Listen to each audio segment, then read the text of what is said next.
ഏറെ ബഹുമാനമുള്ള സത്യവിശ്വാസികളെ, സഹോദരങ്ങളെ, വുളു നഷ്ടപ്പെടുന്ന കാര്യങ്ങളെ സംബന്ധിച്ച് സൂചിപ്പിക്കുവാനാണ് ഉദ്ദേശിക്കുന്നത്.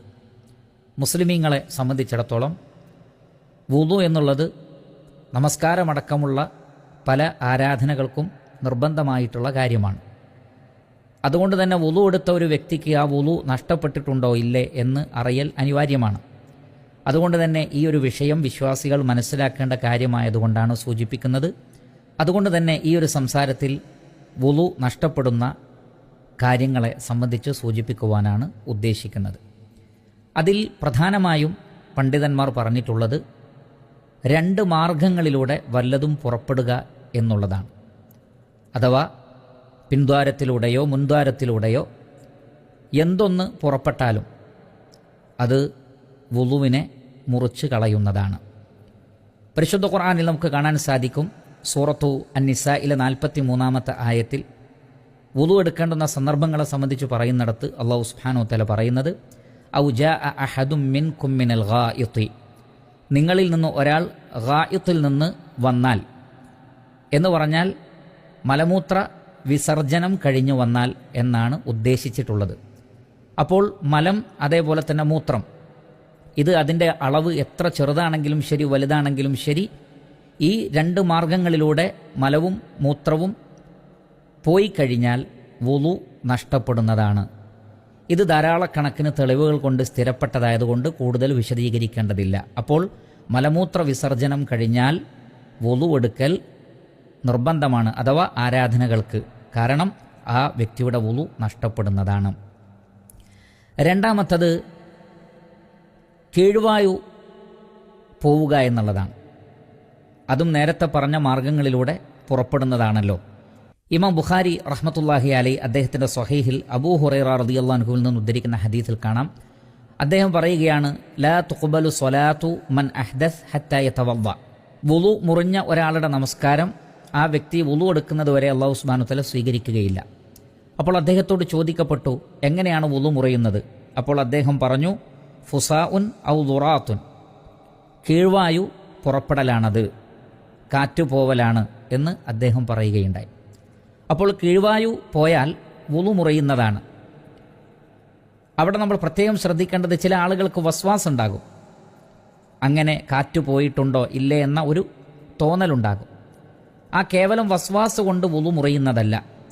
അതുകൊണ്ടാണ് ഇമാം ബുഖാരി റഹ്മത്തുള്ളാഹി അലൈഹി തന്നെ അദ്ദേഹത്തിൻ്റെ സ്വഹീഹിൽ ഉദ്ധരിക്കുന്ന ഹദീസിൽ കാണാം, അപ്രകാരം ചില തോന്നലുകളെക്കുറിച്ച് സ്വഹാബികൾ നബി സല്ലല്ലാഹു അലൈഹി വസല്ലമയോട് പറഞ്ഞപ്പോൾ നബി സല്ലല്ലാഹു അലൈഹി വസല്ലമ പറഞ്ഞത്, ലാ യൻസരിഫ് ഹത്താ യസ്മഅ സൗതൻ ഔ യജിദ റീഹ, നിങ്ങൾ നമസ്കാരത്തിൽ നിന്ന് പിരിയേണ്ടതില്ല ഒരു ശബ്ദം കേൾക്കുന്നത് വരെ, അല്ലെങ്കിൽ ദുർഗന്ധമുണ്ടാകുന്നത് വരെ. എന്ന് പറഞ്ഞാൽ അതിൻ്റെ അർത്ഥം കേവല വസ്വാസല്ല, മറിച്ച് കീഴ്വായു പോയി എന്ന് ഉറപ്പ് വരലാണ്. അതിൻ്റെ അർത്ഥം ശബ്ദം കേൾക്കൽ നിർബന്ധമാണ്, അതല്ലെങ്കിൽ ദുർഗന്ധമുണ്ടാവണം, ഇല്ല എങ്കിൽ കുഴപ്പമില്ല എന്നല്ല. ഒരു മനുഷ്യന് അത് ഉറപ്പുവരുത്തുന്ന 2 അടയാളങ്ങളാണിത്. ഇനി ഇതൊന്നുമില്ലെങ്കിലും, അഥവാ ശബ്ദമില്ലെങ്കിലും ബാഡ് സ്മെല്ല് ഇല്ലെങ്കിൽ പോലും കീഴ്വായു പോയി എന്ന് ഒരു വ്യക്തിക്ക് ഉറപ്പ് തോന്നുകയാണെങ്കിൽ, അയാളുടെ വയറ്റിൽ നിന്ന് അത് പോയിട്ടുണ്ട് എന്ന് അയാൾക്ക് ഉറപ്പ് വരികയാണെങ്കിൽ ആ വ്യക്തി എന്ത് ചെയ്യണം?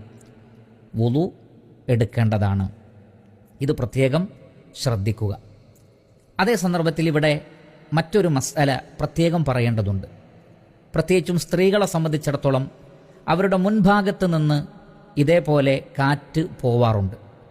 ഇത് വുളുവിനെ മുറിക്കുന്നതാണോ എന്ന് പല ആളുകൾക്കും സംശയമുണ്ട്.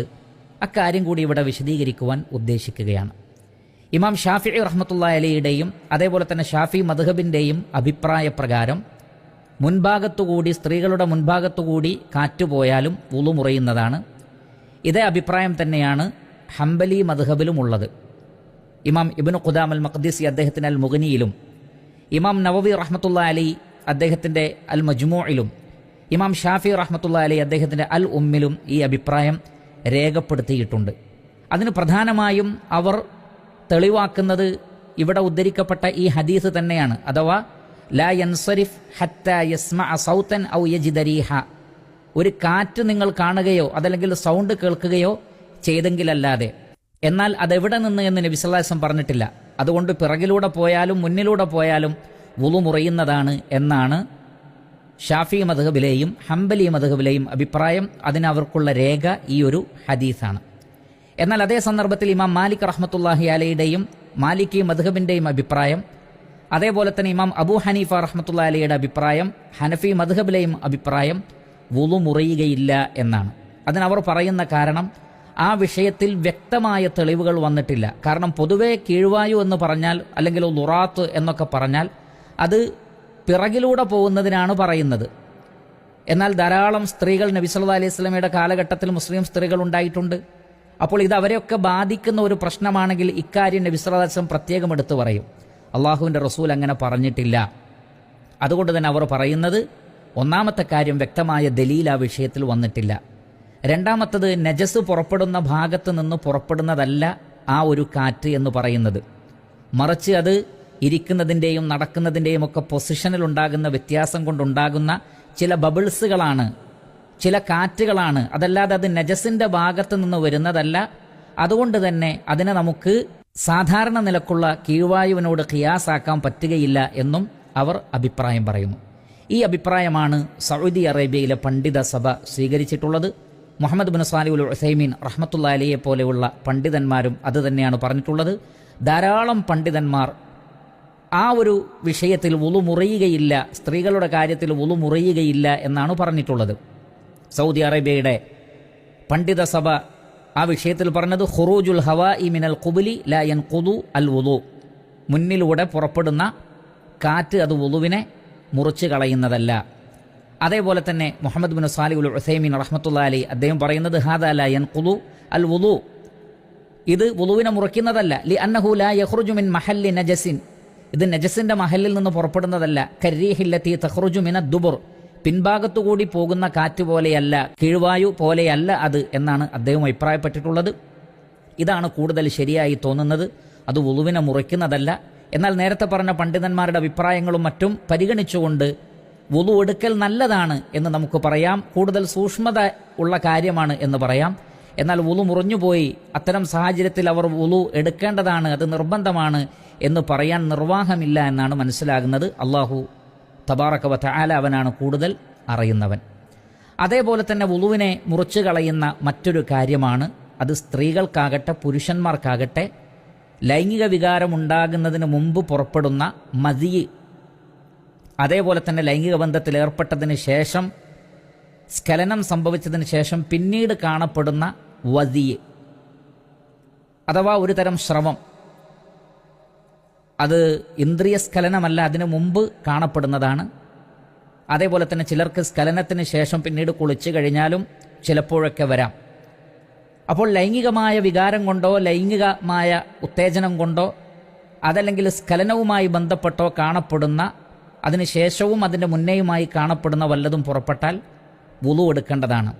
കാരണം അലി റളിയല്ലാഹു തആല അൻ ഈ വിഷയത്തിൽ നബി സല്ലല്ലാഹു അലൈഹി വസല്ലമയോട് ചോദിച്ചിട്ടുണ്ട്. അപ്പോൾ നബി സല്ലല്ലാഹു അലൈഹി വസല്ലം പറഞ്ഞത്, യഗ്സിൽ ദക്കറഹു വയതവല്ല, അപ്പോൾ ഗുഹ്യാവയവം കഴുകട്ടെ, അതേപോലെ തന്നെ വുളു എടുക്കുകയും ചെയ്യട്ടെ. അപ്പോൾ അത് സ്ത്രീകളിലാണെങ്കിലും പുരുഷന്മാരിലാണെങ്കിലും അത്തരം നനവുകൾ അത് വുളുവിനെ മുറിച്ച് കളയുന്നതാണ് എന്ന് നബി സല്ലല്ലാഹു അലൈഹി വസല്ലമ പഠിപ്പിച്ചിരിക്കുകയാണ്. അതേപോലെ തന്നെ മറ്റൊരു കാര്യമാണ്, വികാരത്തോടുകൂടി ലൈംഗികാവയവങ്ങളെ സ്പർശിച്ചാൽ അത് വുളുവിനെ മുറിക്കുന്നതാണ്. അതിനുള്ള തെളിവ് ഇബ്നു മാജ റഹ്മത്തുള്ളാഹി അലൈഹി അദ്ദേഹത്തിൻ്റെ സുനനിൽ ഉദ്ധരിക്കുന്ന ഹദീസിൽ കാണാം.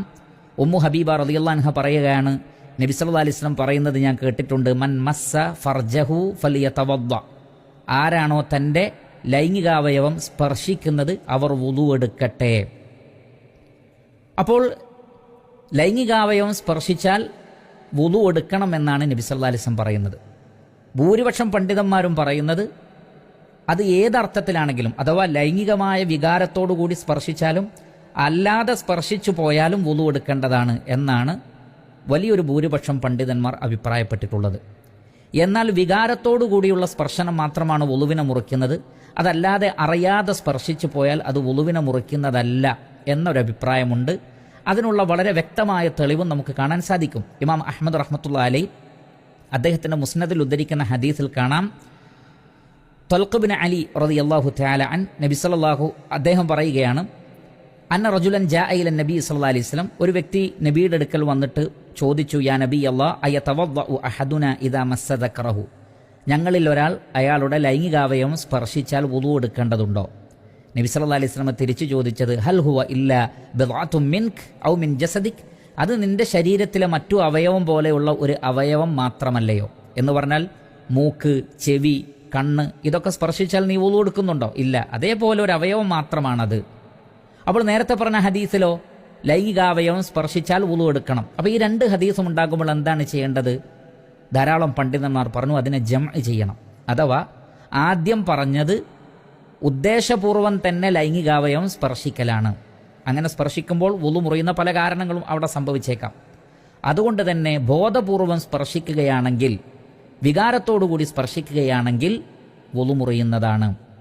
അത് അവനവൻ്റെതാണെങ്കിലും ശരി, ഇണകളുടേതാണെങ്കിലും ശരി, മറ്റുള്ളവരുടേതാണെങ്കിലും ശരി, അത് വുളുവിനെ മുറിച്ച് കളയുന്നതാണ്. ശ്രദ്ധിക്കുക. എന്നാൽ രണ്ടാമത് പറഞ്ഞത് നമ്മൾ സാധാരണ യാതൊന്നും ചിന്തിക്കാതെ, അത്തരത്തിലുള്ള യാതൊരു ബോധവുമില്ലാതെ അറിയാതെ സ്പർശിച്ചു പോകുന്നതാണ്. അപ്പോൾ അത് മറ്റ് ശരീരത്തിലെ അവയവം സ്പർശിച്ച അതേ ഫീലിംഗേ ഉണ്ടാവുകയുള്ളൂ. കാരണം അയാളുടെ മനസ്സിൽ അത്തരം ഒരു ചിന്തയേ ഇല്ല. അതാണ് നബി സല്ലല്ലാഹു അലൈഹി വസല്ലം പറഞ്ഞത്, അത് നിന്റെ ശരീരത്തിലെ മറ്റു അവയവം പോലെയല്ലേ എന്ന് ചോദിച്ചത്. അപ്പോൾ ഇതിനെ ജംഅ് ചെയ്തുകൊണ്ടാണ് പല പണ്ഡിതന്മാരും പറഞ്ഞിട്ടുള്ളത്. അതാണ് കൂടുതൽ ശരിയെന്ന് തോന്നുന്നു. അള്ളാഹുവാണ് കൂടുതൽ അറിയുന്നവൻ. അത്തരത്തിലുള്ള ഒരു ബോധപൂർവമായ സ്പർശനമാണെങ്കിൽ വുളു മുറിയും. എന്നാൽ അറിയാതെ സ്പർശിച്ചു പോകുന്നതാണെങ്കിൽ അത് വുളുവിനെ മുറിക്കുന്നതല്ല. ഇവിടെ ലൈംഗികാവയവം എന്ന് പറയുമ്പോൾ അതും മുൻഭാഗം മാത്രമല്ല, മറിച്ച് ഒരാൾ തൻ്റെ പിൻദ്വാരത്തിൻ്റെ ഭാഗങ്ങൾ എന്ന് പറഞ്ഞാൽ ഇരിക്കുന്ന ഭാഗമല്ല, മറിച്ച് പിൻദ്വാരവും അതിനോട് തൊട്ടടുത്ത ഭാഗങ്ങളും സ്പർശിച്ചാലും വുളു മുറിയുന്നതാണ്. അതേപോലെ തന്നെ കുട്ടികൾക്ക് ആ നിലക്ക് ചെയ്തു കൊടുത്താലും വുളു മുറിയുന്നതാണ്. നേരത്തെ പറഞ്ഞ അഭിപ്രായപ്രകാരം ലൈംഗികാവയവം സ്പർശിച്ചാൽ വുളു മുറിയുമെന്ന് അഭിപ്രായമുള്ള പണ്ഡിതന്മാർ പറയുന്നത് മാതാപിതാക്കൾ തങ്ങളുടെ കുഞ്ഞുങ്ങൾക്ക് അവരെ ശുദ്ധീകരിക്കുമ്പോൾ ആ നിലക്ക് സ്പർശിച്ചാൽ പോലും വുളു എടുക്കേണ്ടതുണ്ട് എന്ന് പറഞ്ഞ പണ്ഡിതന്മാരുണ്ട്. ഏതായിരുന്നാലും ശരി, ആ വിഷയത്തിൽ വളരെയധികം സൂക്ഷ്മത പുലർത്തേണ്ടതുണ്ട് എന്ന് പ്രത്യേകം ഓർമ്മപ്പെടുത്തുകയാണ്. അതേപോലെ മറ്റൊരു കാരണമാണ് ഉറങ്ങിപ്പോവുക എന്നുള്ളത്. അത് എങ്ങനെയുള്ള ഉറക്കമാണ്? ഗാഢമായ ഉറക്കം. അതുകൊണ്ടാണ് നബി സല്ലല്ലാഹു അലൈഹി വസല്ലം പറഞ്ഞത്, ഇമാം അബൂ ദാവൂദ് റഹിമഹുല്ലാ അദ്ദേഹത്തിൻ്റെ സുനനിൽ ഉദ്ധരിക്കുന്ന ഹദീസിൽ കാണാം, ഫമൻ നാമ ഫലിയതവദ്ദ, ആരാണ് ഉറങ്ങുന്നത് അവർ വുളു എടുക്കട്ടെ. ആ വിഷയത്തിൽ ധാരാളം ഹദീസുകൾ വന്നിട്ടുണ്ട്. എന്നാൽ ലഘുവായ ഉറക്കം, നമ്മൾ ഒരാളെ വെയിറ്റ് ചെയ്യുമ്പോൾ ഒന്ന് മയങ്ങിപ്പോവുക, വാഹനത്തിലൊക്കെ യാത്ര ചെയ്യുമ്പോൾ ഉള്ളതുപോലെയുള്ള ഒരു മയക്കം, അത്തരമൊരു മയക്കമാണെങ്കിൽ വുളു മുറിയാനുള്ള സാഹചര്യങ്ങൾ ഉണ്ടായാൽ നാം അറിയുന്ന രൂപത്തിലുള്ള ഒരു മയക്കമാണെങ്കിൽ കുഴപ്പമില്ല. എന്നാൽ വുളു മുറിയുന്ന കാര്യങ്ങൾ സംഭവിച്ചാലും അറിയാത്ത രൂപത്തിൽ ബോധമില്ലാത്ത ഉറക്കമാണെങ്കിൽ, അല്ലെങ്കിൽ ഒരാൾ ബോധം കെട്ടു പോവുകയാണെങ്കിൽ അതൊക്കെ വുളുവിനെ മുറിക്കുന്ന കാര്യമാണ്. അപ്പോൾ അതിനുള്ള തെളിവെന്താണ്? അബൂ ദാവൂദ് റഹിമഹുല്ലാഹ് അദ്ദേഹത്തിൻ്റെ സുനനിൽ അനസ് റളിയല്ലാഹു അൻഹുവിൽ നിന്ന് ഉദ്ധരിക്കുന്ന ഹദീസിൽ കാണാം, കാന അസ്ഹാബു റസൂലില്ലാഹി സ്വല്ലല്ലാഹു അലൈഹി വസല്ലം യൻതളിറൂന അൽ ഇശാ അൽ ആഖിറ ഹത്താ തഖ്ഫിഖ റൂസുഹും സുമ്മ യുസല്ലൂന വലാ യതവല്ലഊൻ. സ്വഹാബികൾ ഇശാ നമസ്കരിക്കാൻ വേണ്ടി നബി സല്ലല്ലാഹു അലൈഹി വസല്ലമയെ കാത്തു നിൽക്കും. ചിലരൊക്കെ ഉറക്കം തൂങ്ങിയിട്ട് അവരുടെ തല ഇങ്ങനെ ആടിപ്പോകും. എന്നാലും അവർ പിന്നീട് വുളു എടുക്കാതെ നമസ്കരിക്കാറുണ്ട്. നബി സല്ലല്ലാഹു അലൈഹി വസല്ലം അവരോട് വുളു എടുക്കാൻ പറയാറില്ല. കാരണം അതൊരു കേവലം മയക്കം മാത്രമാണ്, ഗാഢമായ ഉറക്കമല്ല. അപ്പോൾ കേവല മയക്കമാണെങ്കിൽ വുളു മുറിയുകയില്ല. എന്നാൽ ഗാഢമായ ഉറക്കമോ ബോധം കെട്ടുപോവലോ ആണെങ്കിൽ അതും വുളുവിനെ മുറിച്ച് കളയുന്ന കാര്യമാണ്. അതേപോലെ തന്നെ മറ്റൊരു വിഷയമാണ്, ഒട്ടകത്തിൻ്റെ മാംസം കഴിച്ചാൽ വുളു മുറിയുമെന്നാണ് പ്രബലമായ അഭിപ്രായം. കാരണം ആ വിഷയത്തിൽ വ്യക്തമായ ഹദീസ് വന്നിട്ടുണ്ട്. ഇമാം അഹ്മദ് റഹ്മത്തുള്ളാഹി അലൈഹി അദ്ദേഹത്തിൻ്റെ മുസ്നദിൽ ഉദ്ധരിക്കുന്ന ഹദീസിൽ കാണാം, സ്വഹാബത്ത് ചോദിച്ചു നബിയോട്, യാ റസൂലല്ലാഹ് അന തവല്ലഉ മിൻ ലുഹൂമിൽ ഇബിൽ, ഞങ്ങൾ ഒട്ടകത്തിൻ്റെ മാംസം കഴിച്ചാൽ വുളു എടുക്കേണ്ടതുണ്ടോ? ഖാല, നബി സല്ലല്ലാഹു അലൈഹി വസല്ലം പറഞ്ഞു, നഅം, അതേ, വുളു എടുക്കണം എന്ന് പറഞ്ഞു. അപ്പോൾ ഒട്ടകത്തിൻ്റെ മാംസം കഴിച്ചാലും വുളു എടുക്കണം. അപ്പോൾ ഇത്രയും കാര്യങ്ങളൊക്കെ സംഭവിച്ചു കഴിഞ്ഞാൽ വുളു നഷ്ടപ്പെട്ടു പോകും. ഇബാദത്ത് സ്വീകരിക്കപ്പെടാൻ വുളു നിർബന്ധമായിട്ടുള്ള ഏതെല്ലാം ഇബാദത്തുകളുണ്ടോ ആ ഇബാദത്തുകളൊക്കെ ഇത്തരം കാരണങ്ങൾ സംഭവിച്ചിട്ടുണ്ടെങ്കിൽ വുളു വീണ്ടും എടുക്കാതെ സ്വീകരിക്കപ്പെടുകയില്ല എന്ന് പ്രത്യേകം നമ്മൾ മനസ്സിലാക്കണം. എന്നാൽ വുളു മുറിയാത്ത ചില വിഷയങ്ങളുണ്ട്. ആളുകൾക്കിടയിൽ അത് വുളു മുറിയുന്നതാണ് എന്ന് തെറ്റിദ്ധാരണയുള്ള വിഷയമാണ്. അത് ഏതൊക്കെയാണ്? അതിലൊന്ന്, ഭാര്യയെ സ്പർശിച്ചാൽ വുളു മുറിയുമോ? പൊതുവെ സ്ത്രീകളെ സ്പർശിച്ചു എന്നതുകൊണ്ടോ, ഒരു സ്ത്രീ പുരുഷനെ സ്പർശിച്ചു അല്ലെങ്കിൽ പുരുഷന് സ്ത്രീയെ സ്പർശിച്ചു, അത് ഇണകളാകട്ടെ അല്ലാത്തവരാകട്ടെ, സഹോദരികളോ ഉമ്മയോ ആകട്ടെ, അങ്ങനെ സ്പർശിച്ചാൽ വുളു മുറിയുമെന്ന് സ്വഹീഹായ ഒരു ഹദീസിലും വന്നിട്ടില്ല. കാരണം ഒരാൾ വുളു എടുത്തു കഴിഞ്ഞാൽ അസ്ലെന്താണ്, അടിസ്ഥാനം എന്താണ്? അയാൾക്ക് വുളു ഉണ്ട്.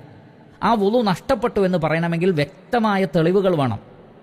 അപ്പോൾ ഖുർആനിൽ വേണം, അല്ലെങ്കിൽ നബി സല്ലല്ലാഹു അലൈഹി വസല്ലം പറയണം, അല്ലെങ്കിൽ സ്വഹാബികൾ വളരെ കൃത്യമായി നമുക്ക് മനസ്സിലാക്കി തരണം. ഈ 3 കാര്യങ്ങളും ഭാര്യയെ സ്പർശിച്ചാൽ അതല്ലെങ്കിൽ സ്ത്രീകളെ സ്പർശിച്ചാൽ വുളു മുറിയും എന്ന വിഷയത്തിൽ വന്നിട്ടില്ല എന്ന് മാത്രമല്ല, പല സ്വീകാര്യയോഗ്യമായ റിവായത്തുകളിലും നബി സല്ലല്ലാഹു അലൈഹി വസല്ലം വുളു എടുത്തതിന് ശേഷം തൻ്റെ ഭാര്യമാരിൽ ചിലരെ ചുംബിക്കാറു പോലുമുണ്ട്. എന്നിട്ടും വുളു എടുക്കാതെയാണ് നബി സല്ലല്ലാഹു അലൈഹി വസല്ലം നമസ്കരിക്കാറുള്ളത്. അതിൻ്റെ അർത്ഥം വുളു നഷ്ടപ്പെട്ടിട്ടില്ല എന്നാണ്. അതുകൊണ്ട് ഭാര്യയെ സ്പർശിച്ചാൽ വുളു മുറിയും എന്നുള്ളത് തെറ്റായ ധാരണയാണ് എന്ന് പ്രത്യേകം മനസ്സിലാക്കുക. അതേപോലെ തന്നെ ഛർദ്ദിച്ചാൽ വുളു മുറിയുമോ? ഛർദ്ദിച്ചാൽ വുളു മുറിയുകയില്ല എന്നാണ് പ്രബലമായ അഭിപ്രായം. കാരണം ആ വിഷയത്തിൽ സ്വഹീഹായ അഭിപ്രായങ്ങളൊന്നും വന്നിട്ടില്ല. ഇമാം ഷാഫിഈ റഹ്മത്തുള്ളാഹി അലൈഹിയും ഈ അഭിപ്രായമാണ് പറഞ്ഞിട്ടുള്ളത്. അതേപോലെ തന്നെ രക്തം പുറത്തു പോവുക, നാം നേരത്തെ സൂചിപ്പിച്ചു, 2 മാർഗങ്ങളിലൂടെയല്ലാതെ, നേരത്തെ പറഞ്ഞ 2 മാർഗങ്ങളിലൂടെയല്ലാതെ മറ്റ് മാർഗങ്ങളിലൂടെ രക്തമോ അതല്ലെങ്കിൽ മറ്റു ചലമോ അതേപോലെയുള്ള നീരുകളൊക്കെ പുറപ്പെട്ടാൽ അത് വുളുവിനെ ബാധിക്കുന്നതല്ല. അത് നജസുണ്ടെങ്കിൽ അത് കഴുകിക്കളയണം. അതല്ലാതെ രക്തം പുറത്തു വന്നു, രക്തമെടുത്തു എന്നതുകൊണ്ടൊക്കെ വുളു മുറിയുകയില്ല എന്ന് പ്രത്യേകം മനസ്സിലാക്കുക. അതേപോലെ തന്നെ ചില ആളുകൾ ധരിച്ചിട്ടുള്ളത് ശരീരത്തിൽ നജസായാൽ വുളു മുറിയുമെന്നാണ്. ശരീരത്തിൽ നജസായാൽ ആ നജസിനെ നമ്മൾ കഴുകിക്കളയണം, അതിൽ സംശയമൊന്നുമില്ല, എങ്കിലേ നമസ്കാരം സ്വീകരിക്കുകയുള്ളൂ. പക്ഷേ നജസായി എന്നതുകൊണ്ട് മാറ്റി വുളു എടുക്കേണ്ടതില്ല, നജസിൻ്റെ ഭാഗം മാത്രം കഴുകിയാൽ മതിയാകുന്നതാണ്. ഇതും നമ്മൾ പ്രത്യേകം മനസ്സിലാക്കണം. അതേപോലെ തന്നെ മലമൂത്ര വിസർജനം പുറപ്പെടുന്ന സ്ഥലങ്ങളിലൂടെ എന്തു പുറപ്പെട്ടാലും വുളു മുറിയും എന്ന പണ്ഡിത അഭിപ്രായപ്രകാരം ചില പണ്ഡിതന്മാർ പറഞ്ഞത്, ചില ആളുകളുടെ വയറ്റിൽ നിന്ന് വിരകൾ പുറത്തു പോകും, വയറ്റിൽ നിന്ന് ചില പ്രത്യേക വിരകൾ, മണ്ണിര പോലെയുള്ള ചിലതൊക്കെ പുറത്തേക്ക് വരും. അങ്ങനെ അത് മാത്രം പുറത്തു വന്നാലും വുളു മുറിയും. അതേപോലെ തന്നെ ചില ആളുകൾക്ക് സ്റ്റോണുകൾ, ചെറിയ കല്ലുകളൊക്കെ 2 ഭാഗങ്ങളിലൂടെയും ഭക്ഷണം കഴിച്ചതിൻ്റെ പേരിലോ എന്തെങ്കിലും രോഗം കാരണത്താലൊക്കെ സ്റ്റോണുകൾ പോലെയുള്ളത് മുന്നിലൂടെയോ പിന്നിലൂടെയോ പുറത്തു പോയാലും വുളു മുറിയുമെന്നും പല പണ്ഡിതന്മാരും അഭിപ്രായപ്പെട്ടിട്ടുണ്ട്. അള്ളാഹുവാണ് കൂടുതൽ അറിയുന്നവൻ. അതുകൊണ്ട് ഈ വിഷയത്തിൽ ലഭ്യമായ അറിവുകളാണ് നിങ്ങളുടെ മുന്നിൽ പങ്കുവച്ചിട്ടുള്ളത്. അല്ലാഹു സുബ്ഹാനഹു വ തആലയാണ് കൂടുതൽ അറിയുന്നവൻ. അല്ലാഹു സുബ്ഹാനഹു വ തആല നമുക്കെല്ലാവർക്കും മതത്തിൽ ഉൾക്കാഴ്ച നൽകുമാറാകട്ടെ. വസല്ലല്ലാഹു വസല്ലമ അലാ ഖൈരി ഖൽഖിഹി മുഹമ്മദിൻ വ ആലിഹി വസഹ്ബിഹി അജ്മഈൻ വൽഹംദുലില്ലാഹി റബ്ബിൽ ആലമീൻ.